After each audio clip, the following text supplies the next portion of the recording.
bawahnya juga lingkaran gonjo sumber mas. Jadi dipegang ini rata, padahal kesannya seperti, nah ini Anda lihat, kesannya seperti timbul ke dalam, masuk ke dalam. Ketika dipegang ini rata, tidak ceglong, tidak lubang. Itu ciri-cirinya ya saudaraku ya. Lingkarannya berlapis-lapis. Sejak tahun 90-an, sebelum tahun 2000, itu sudah sangat diburu oleh para kolektor, para pengusaha, karena dipercaya tuahnya ampuh, menjadikan pemilik kuat kebandan, sugih. Dari pamor ini menyambung, membentuk, menyimbang di gandik. Nah, ini ke sini. Satu. Kemudian yang kedua ini pamor simbang raja yang dipercaya tuahnya menambah kewibawaan, karismatik, dan omongannya akan lebih didengar, akan menjadi berwibawa bak seorang raja. Pamor seperti ini cukup langka. Jadi ada dua pamor yang nampak jelas di pusaka ini. Yang pertama, mahar ini juga nggak ngawur, nggak asal minta mahal, nggak. Kita lihat kualitas besinya, kualitas pamornya, garapnya, empunya. Baru yang terakhir kita lihat kualitas rosonya. Rahayu, salam budaya, salam pecinta pusaka untuk semua saudaraku yang ada di Indonesia ataupun yang ada di luar negeri. Kembali lagi bersama saya Vicky Wijaya. Kali ini saya mau mereview dua pusaka dengan pamor yang sangat cukup langka untuk ditemui, yang original sepuh pada era sekarang tahun 2024. Oke, yang pertama langsung saja, ini yang kemarin baru dapat hasil hunting. Kalau kita lihat dari warangkanya, ini warangka ladrang capu ya saudaraku ya. Ladrang capu, kayunya sangat lawas, kuno sekali.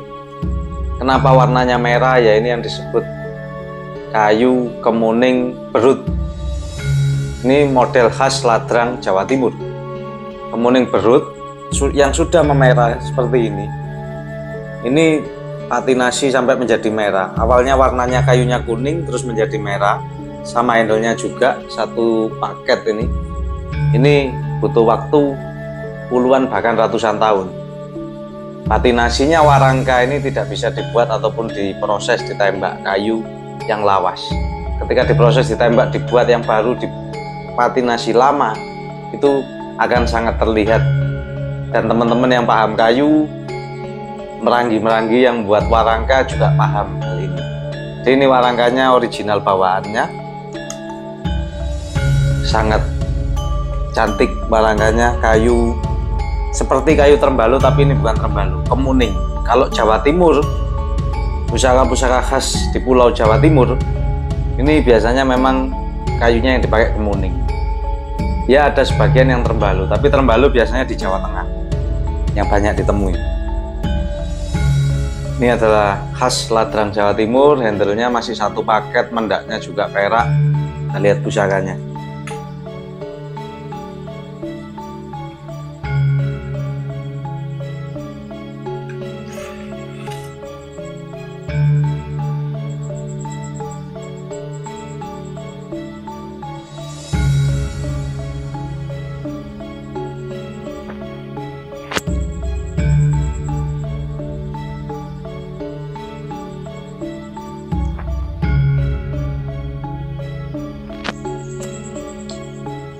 Anda bisa lihat detailnya. Ini yang disebut pamor hujan mas tekan dengan pola penataan 212. Sering saya bahas di konten-konten saya sebelumnya, pamor hujan mas yang kualitasnya baik seperti apa. Ya saya juga tidak tahu mengapa saya dapat lagi. Banyak yang pernah saya dapat keris-keris pamor hujan mas dari era Mataram, era Tuban Pajajaran, Tuban Mojopahit maupun Mojopahit itu sendiri. Ini saya kategorikan tangguhnya adalah Tuban era Mojopahit, karena sangat tipis bilanya, tipis sekali, tantingannya sangat-sangat ringan. Pamornya ciri khas pamor Tuban Mojopahit. akan kita detailkan ya setelah video ini ya, detailkan pembahasan detailnya pusaka ini seperti apa, kualitas hujan masnya seperti apa. Ini adalah kualitas pusaka hujan mas yang sangat cukup baik karena penataan pamornya sangat rapi, kemudian material pamornya ini menggunakan meteor. Kenapa menggunakan meteor? Dari warnanya Anda amati. Jadi ketika digoyangkan gini seperti tampak nyinden, paham nyinden ya, seperti ngerawit, pamornya ini berlapis-lapis. Jadi kalau disebut orang Kristian ngerawit. Gonjonya full sumber emas, di bawah bulat-bulat lingkaran-lingkaran, di samping lingkaran-lingkaran, di samping lingkaran-lingkaran, gonjo sumber emas. Kita akan detailkan filosofinya satu persatu. Kenapa pamor hujan emas ini sudah sangat diburu para kolektor sejak tahun 90-an. Anda bisa bayangkan sejak tahun 90-an pusaka pamor hujan emas ini sudah sangat diburu para kolektor, terutamanya para pengusaha, karena dipercaya tuahnya ampuh, menjadikan pemiliknya kuat kebandan, mempercepat proses sugih kata orang Jawa, bisa menjadikan pemiliknya sugih, kuat kebandan, kalau punya usaha akan semakin berjaya. Jadi ini pusakanya para pedagang, para saudagar. Apalagi di tahun 2024 sekarang, Anda bayangkan mulai tahun 90 ini sudah banyak diburu yang sepuh. Sekarang sudah 24 tahun lebih. Jadi untuk pamor hujan mas rekan yang sepuh, yang penataannya 212 pada tahun ini sudah sangat jarang dijumpai. Banyak pun yang beredar biasanya tangguh nom-noman, matram nom-noman, ataupun keris kamardikan, ataupun keris proses. Yang sepuh sudah langka. Itu yang nomor satu, saudaraku. Bagaimana sih mas ciri yang sepuh, membedakan yang sepuh dan tidak? Secara objektif bisa kita lihat dari materialnya. Ya tunggulah sebentar lagi saya detailkan, langsung saya dengan HP ya saudaraku ya. Jadi satu persatu kita bahas, mulai materialnya, seloroknya. Ini kenapa di lingkarannya ini ada hitam, warnanya hitam. Pamor agak hitam. Terus di kiri kanannya atennya ini tetap hijau. Ini besinya luar biasa, jenis besinya tidak hitam tapi hitam kehijauan, seperti ngelumut. Ada yang menyebut besi pulosani seperti itu, kehijauan seperti batu Asian, warnanya. Sedangkan kualitas pamornya cukup ngerawit, kalau digoyangkan nginden. Jadi tempa pamornya ini luar biasa, saudaraku. Menggunakan lapisan-lapisan yang luar biasa dan lingkarannya bertumpuk-tumpuk. Ini contoh kualitas hujan emas yang dicari, paling dicari dan kualitasnya istimewa. Kalau yang mungkin yang saya temui di keris-keris Madiun, tangguh Madiun, ataupun ya ada tangguh Tuban yang kualitasnya kurang di pamor. Biasanya lingkarannya tidak terlalu berlapis, cuma 3 lapis atau bahkan cuma 1 bulat gitu aja. Itu juga bisa jadi hujan emas sepuh, juga ada hujan emas sepuh yang seperti itu. Cuma secara kualitas empunya itu berbeda dengan yang ini. Ini menumpuk-numpuk dan juga tembus. Yang dimaksud tembus itu sampai gonjonya ini juga pamor bulat-bulat yang disebut gonjo pamor sumber emas. Filosofinya apa sih? Ya sudah sering kita bahas lah, 2121. Kenapa bulat, kenapa enggak kotak, kenapa enggak segitiga? Ketika orang membuat suatu usaha ataupun membidangi suatu bidang, entah itu perdagangan, entah itu usaha, pabrik, ataupun apapun, hendaklah orang memiliki tekad yang cukup kuat, bulat. Sudah tidak mundur lagi. Ketika tekad itu kuat, diimbangi dengan doa juga, dan keyakinan yang kuat, itu akan menjadikan nantinya akan berhasil di bidang usaha itu, apapun itu. Jadi yang dijaga ya istiqomahnya itu. Istiqomah itu bahasa sekarang modelnya apa? Konsisten. Ketika orang membuat suatu usaha itu harus memiliki tekad kuat yang bulat. Tekad saja nggak cukup, tapi juga harus konsisten. Dalam artian stabil, tekun, kata orang Jawa, tekun. Jadi makanya lambangnya bulat, 212. Dua, hubungan manusia dengan manusia juga harus baik. Jangan pernah membenci sesama manusia yang lain. Meskipun mereka punya kelemahan, punya kekurangan, itu urusan mereka sendiri-sendiri. Satu, lambang manusia itu menyatu lagi kembali kepada Sang Holik, kepada Sang Penciptanya. Jadi doanya bagaimana antara pribadi, diri kita sendiri ke Sang Pencipta. Bagaimana doa yang baik, bagaimana yang bisa diterima dan diijabah. Dan bagaimana hubungan kita pada sesama manusia. Membawa manfaat, apa enggak, apa baik, apa enggak baik ke orang, minimal tetangga. Seperti itu. Gonjonya sumber mas, dipercaya tuahnya juga akan mengalirkan rezeki kepada sang pemilik tanpa henti-hentinya. Sumber aja kan Anda tahu, sumber itu mata air yang tidak pernah asap, bahasa Indonesianya apa ya, tidak pernah berhenti airnya mengalir. Ibaratnya seperti itu, pasti ada saja rezeki entah dari mana. Jadi harapan doa dari pamor hujan mas adalah agar pemiliknya selalu berkelimpahan rezeki. Pamor kerezekian tertinggi ada di hujan mas. Ya. Banyak kemarin teman-teman pemula yang WA lucu ke saya, mas saya cari hujan mas sepuh Tuban Mojo yang maharnya di kelas pemula harga 1 jutaan. Nah ini jadi Anda pemahaman, bukan saya apa ya. Jadi Anda harus memahami bahwa pusaka ini harganya tidak semuanya kelas-kelas pemula. Makanya di YouTube saya ada yang memang untuk kelas pemula, ada yang kelas menengah, ada yang super masterpiece. Itu maharnya berbeda-beda saudaraku. Ya mahar sih relatif, tetapi kita berbicara mahar ini juga nggak ngawur, nggak asal minta mahal, nggak. Kita lihat kualitas besinya, kualitas pamornya, garapnya, empunya. Baru yang terakhir kita lihat kualitas rosonya. Pusaka yang baik itu bisa dilihat secara objektifnya. Yang pertama, materialnya. Jadi jangan langsung ngomong ke goib, ke roso. Dibohongi Anda, dibohongi. Udahlah, kita lihat secara objektifnya dulu. Ini original sepuh apa enggak? Yang pertama. Yang kedua, ini kamardikan apa prosesan apa enggak? Kalau ini original sepuh. Kalau roso, ketika mas saya megang keris sepuh, tapi kok enggak ada rosonya. Nah, Anda sudah pernah belajar enggak untuk menyelaraskan pusaka dengan diri Anda? Anda pernah mempelajari enggak untuk mengembalikan pusaka sepuh yang memang enggak ada energinya, kodamnya hilang, atau kodamnya nggak ada? Pernah enggak kodam ini ditarik lagi? Yaitu butuh proses perawatan, butuh proses sepenuh hati, keikhlasan Anda. Tergantung bagaimana cara Anda pribadi masing-masing menyelaraskan dengan pusakanya. Seperti itu. Jadi pusaka bukan cuma dilihat secara objektif juga, tapi juga memang perlu dirasa untuk menambah keyakinan kita.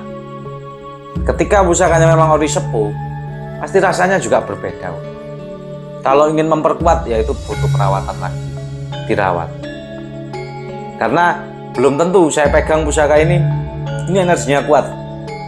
Dipegang beliau, kok kurang ya mas ya, melemah ya energinya ya.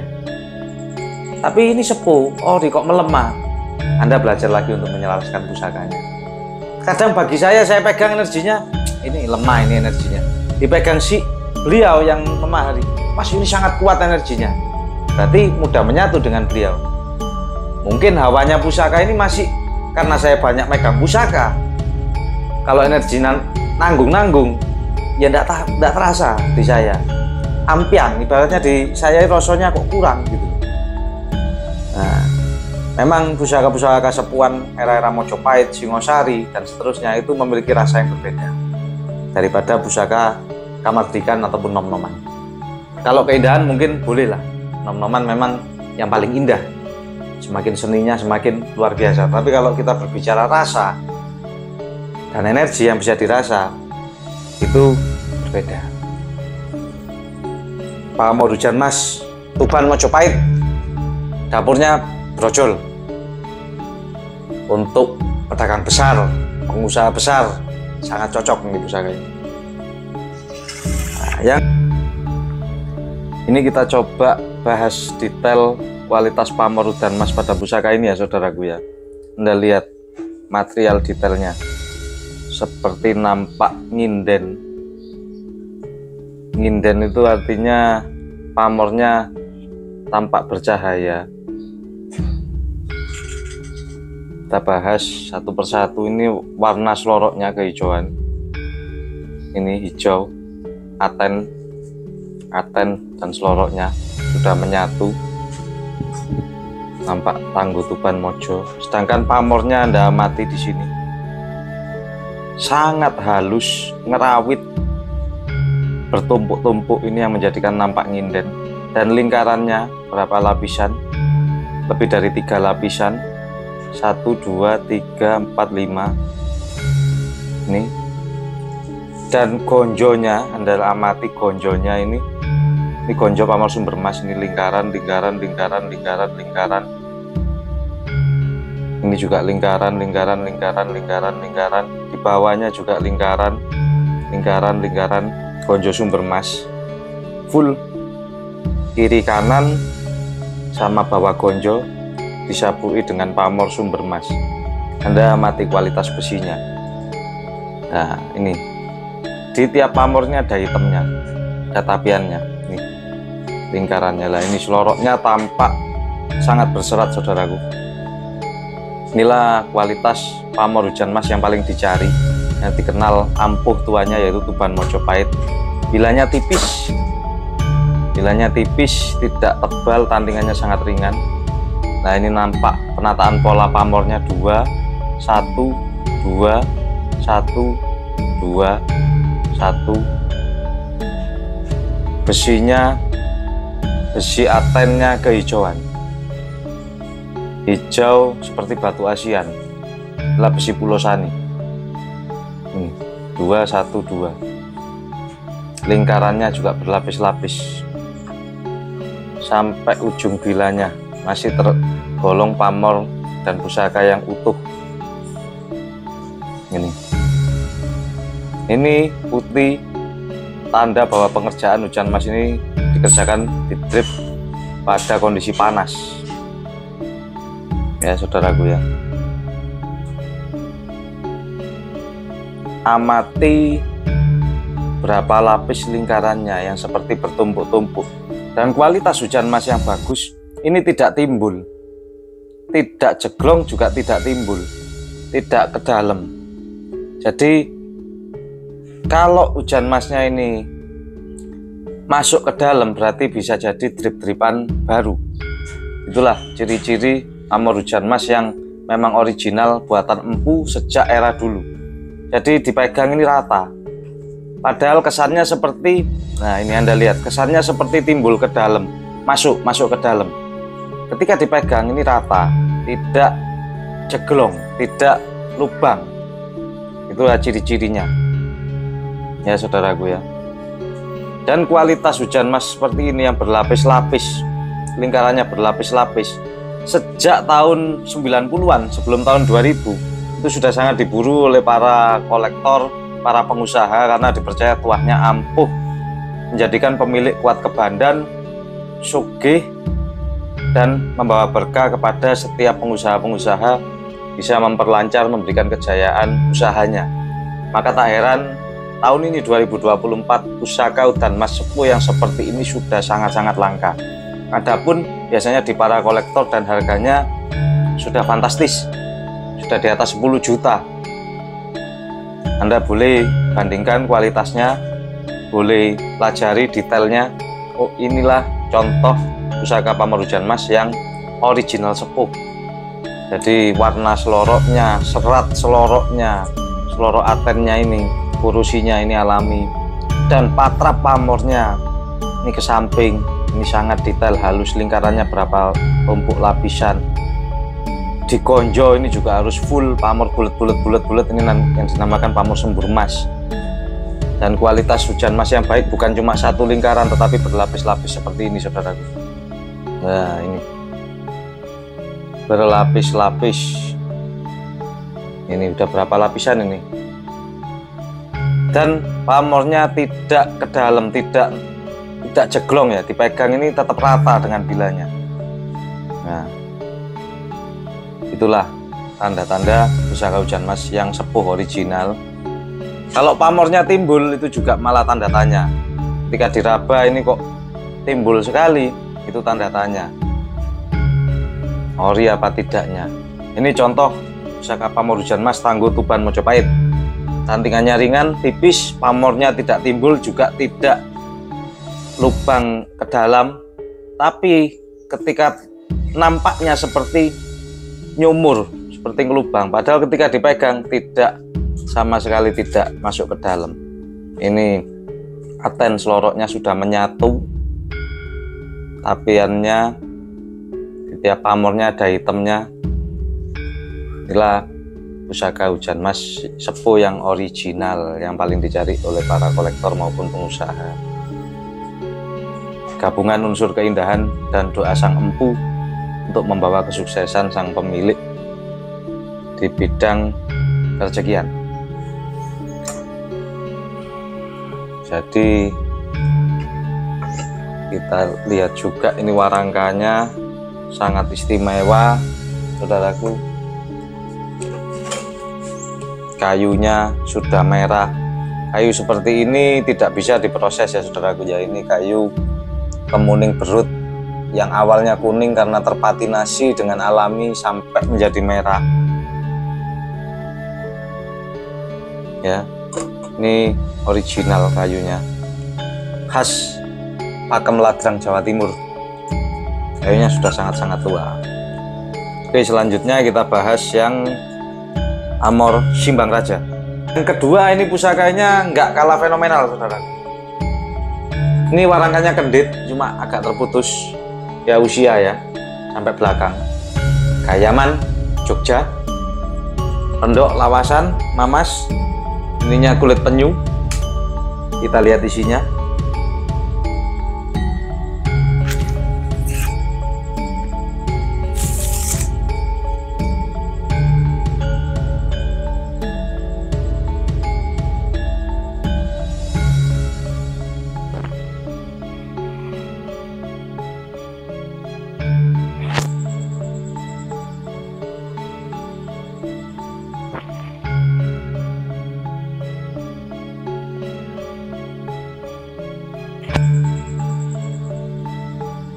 Kalau Anda lihat sekilas ini pamor pusaka dengan pamor yang biasa umum wasputa. Tetapi ketika Anda lihat digandik, perhatikan digandik. Ini yang dinamakan pamor Simbang Raja. Pamor ini sangat cukup langka untuk ditemui di keris-keris sepuh karena teknik simbang yang dipasang di gandik ini luar biasa sulit. Bayangkan ini ada aten wojo, pamor, terus ada pamor yang menembus 3. Tampak jelas ya, ada 3. Filosofinya Simbang Raja apa? Kalau kita buka di ensiklopedia keris, Simbang Raja dipercaya adalah pamor yang cukup langka ditemui, biasanya hanya untuk golongan-golongan bangsawan. Dipercaya tuahnya akan menambah kewibawaan karismatik yang besar. Bahkan di situ dituliskan keterangannya, sang pemilik akan sangat-sangat berwibawa, bak seorang raja. Dan tuah utamanya adalah perlindungan pada sang pemilik, perlindungannya kuat dan menambah karismatik kewibawaan. Sedangkan di atas ini pamor wasputa, kerejekian. Sedangkan kalau Anda lihat di bawah sini, di sini ada membentuk seperti Rojo Gundolo atau Gumbolo Geni. Di sorsoran ini.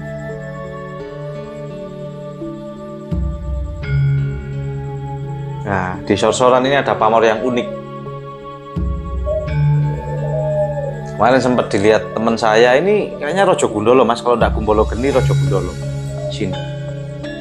Filosofi pamor wasputa teman-teman sudah pada tahu, adalah memberi tuahnya percaya sang pemilik pusaka akan berkecukupan sandang pangan, yaitu tua-tua kerejekian.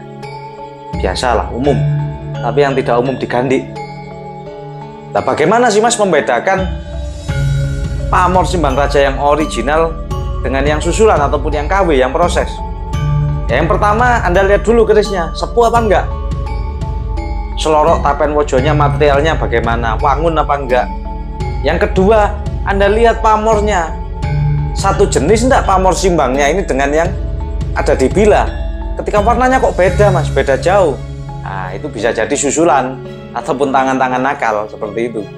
Sekarang ini canggih, ya bisa ditembak. Tapi secara objektif Anda belajar pusaka, makanya belajar amati, dilihat dulu. Nah ini warna pamornya sama. Dan ini ada atennya juga, ada hitamnya juga. Warna pamor yang disimbang di gandeknya ini dengan di bilahnya itu sama. Nggak ada yang dirubah, gandeknya dirubah, nggak bisa. Itu yang pertama. Ya, kalau ini jelas kerisnya sepuh. Bentar lagi kita detailkan juga. Foto videonya kita bahas. Kita lihat materialnya. Kalau kita lihat dapurnya di sini, ini ada tikel alis sampai ke atas. Ini pijetan. Ini nggak ada tingilnya ya. Ini tilam upih. Dapur tilam upih. Tidak pemilih, semua cocok. Pamornya berarti ada dua pamor di sini yang nampak jelas. Simbang Raja dan Waswuta. Anda cari duanya Simbang Raja cukup sulit. Kalau tangguhnya ini masuk Tuban Mataram. Tuban Mataram. Antingannya juga ringan. Terusnya gagah. Tapi kalau lihat gonjonya ya, ini gonjonya agak tinggi. Ya ini Tuban Mataram. Tuban Mataram sepuh. Bukan Tuban Mataram nom-noman. Original. Pamornya banyak yang unik di Bila pusaka ini. Kalau kita lihat detailnya satu persatu nanti ya. Anda bisa melihat satu persatu detailnya pusaka ini, bahkan di bawah gonjonya ini juga ada pamor uniknya. Tuah dari pusaka pamor simbang itu tadi, tuah utamanya adalah perlindungan, melindungi harta sang pemilik, melindungi pemilik, kemudian menambah karismatik dan kewibawaan sang pemilik. Bahkan di situ dituliskan keterangan karisma sang pemilik akan bak menyerupai raja. Kalau simbang 1, simbang Patawe itu banyak. Ada simbang 2, itu pernah saya nemu. Tapi kalau simbang yang 3 ini memang cukup langka. Ya dulu beberapa tahun yang lalu ya, agak lama juga saya pernah dapat. Tapi udah termahal sebelum saya review. Memang pamor-pamor jenis ini banyak yang cari. Ya mungkin bentar lagi kita akan dekatkan video detail, kita bahas satu persatu detailnya pusaka ini secara material, secara objektifnya kita bahas untuk wawasan dan edukasi teman-teman agar memahami pusaka yang original sepuh seperti apa. Jadi tidak semua pusaka itu harganya 1 jutaan mas, jadi harus Anda memahami kelasnya pusaka, kualitas pamornya. Ya makanya kemarin saya sempat mereview juga kelas menengah. Kalau sudah masterpiece itu sudah pasti di atas 5 juta, di atas 10 bahkan. Di pusaka itu macam-macam, relatif lah. Kalau kita berbicara harga bukan tergantung, dan ampuhnya pusaka terhadap sang pemilik bukan tergantung mahal atau murahnya. Tapi ketika memahari pusaka ini memang cocok sesuai profesi dan sesuai kemampuan, sama-sama ikhlas memahari dan merawat sepenuh hati, itu tuah dan khasiatnya akan bisa dirasakan ketika yang memahari ini bisa merawat dengan baik, bisa menyelaraskan. Seperti itu. Jadi tidak harus mahal. Ketika memang banyak kan di komen-komen, mas saya ini kelas pemula, mas saya ini gaji saya cuma per bulan cuma 2 juta, saya ingin beli pusaka dari jenengan, saya cicil. Oh monggo silakan. Saya berikan kemudahan. Yang penting Anda serius. Bahkan banyak yang datang ke gubuk saya welcome sama siapa aja, monggo silakan. Mau datang ke sini, mau ngobrol-ngobrol, ngopi-ngopi, belajar tentang pusaka bareng-bareng, atau mau lihat-lihat aja nggak memahari, datang sini pun tidak jadi masalah. Ini pamor Simbang Raja yang original saudaraku, amati juga, nampak jelas. Ini seloroknya, tapian, pamor. Di sini ada pamor unik di sor-soran sini. Bentar kita fokuskan dan amati simbangnya. Dari pamor dari bilah atas ini sama, dan ini menyambung, memotong gandik. Nah ini amati sebentar, kita detailkan lagi, fokus. Ini dari pamor ini menyambung, membentuk, menyimbang di gandik. Nah ini ke sini satu, kemudian yang kedua ini pamor dari sini, dari bilah nyambung ke gandik. Yang ketiga, yang atas sendiri dari sini ini ada aus wajar Rusia. Tapi yang perlu Anda amati, perhatikan warna pamornya pada gandik. Warna pamor ini, putihnya ini. Warna pamor ini, 3 simbang ini sama tidak dengan warna pamor yang ada di sini, di bilah ini. Nah, ini nampak jelas sama. Nah, jadi memang asli simbang ini buatan dari sang empunya. Tidak ada yang dirubah materialnya. Bahkan di sini ada, di pamornya ini ada atennya, ada hitamnya ini, gandiknya. Kualitas besi yang sangat pulen ini. Jadi pusaka ini masih terawat secara turun-temurun. Anda amati. Dapurnya ini ada tikel alis, jadi jalak, bukan jalak, tilam UP. Ini materialnya. Meteorit, pasir malelonya ada, seloroknya nampak jelas. Tantingannya juga sangat ringan. Di sini ada waswuta, bulat. Kemudian nah, nampak jelas materialnya. Meskipun seloroknya juga tampak jelas tempaannya, serat tempanya. Di sini ada pamor unik seperti Rojo Gundolo, seperti orang.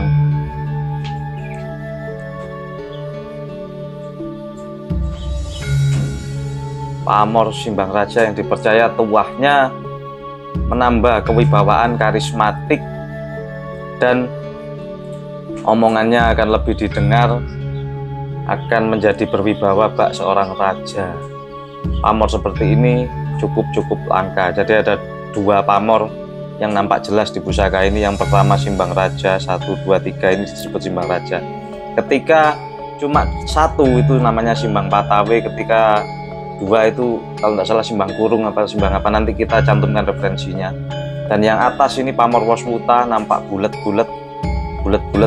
simbol tuah kerejekian ya, nampak sekali. Tapi di sor-soran daerah sini ini ada pamor unik membentuk seperti Rojo Gundolo. Di sini juga ini bahkan seperti pamor Gembolo Geni. Di sini hitam ini membentuk tidak sengaja. Ya, ini kualitas besi keris yang sepuh, original, yang juga langka untuk ditemui, saudaraku. Patra pamornya Anda amati. Berbeda dengan keris nom-noman ataupun keris kamardikan. Bisa dibedakan Anda ketika mengamati secara detail jelas. Tantingannya pun sangat ringan. Ya, ada rahasia-rahasia pamor tertentu di pusaka ini yang sebenarnya saya tidak mau membahas. Biarkan Anda menilai sendiri, kualitas pusakanya yang berbicara. Ya, mungkin ini detailnya yang bisa kita tampilkan untuk biar menambah wawasan dan mengedukasi teman-teman sesama pecinta, saling mengisi. Terima kasih. Saudaraku, kita sudah membahas detail untuk 2 pusaka ini. Semoga bahasan ini bisa menambah wawasan, bermanfaat buat para pecinta pusaka maupun saya sendiri pribadi. Untuk kedepannya kita lebih memahami tentang pusaka yang sepuh, yang original seperti apa. Terus kalau ada yang mau berminat, bisa kontak-kontak WA saya. Kita memaharkan 2 pusaka ini, semoga mendapat jodohnya, seperti itu. Mungkin kurang itu saja yang dari saya, mungkin kurang lebihnya saya mohon maaf. Terima kasih sudah menyimak. Rahayu, salam budaya.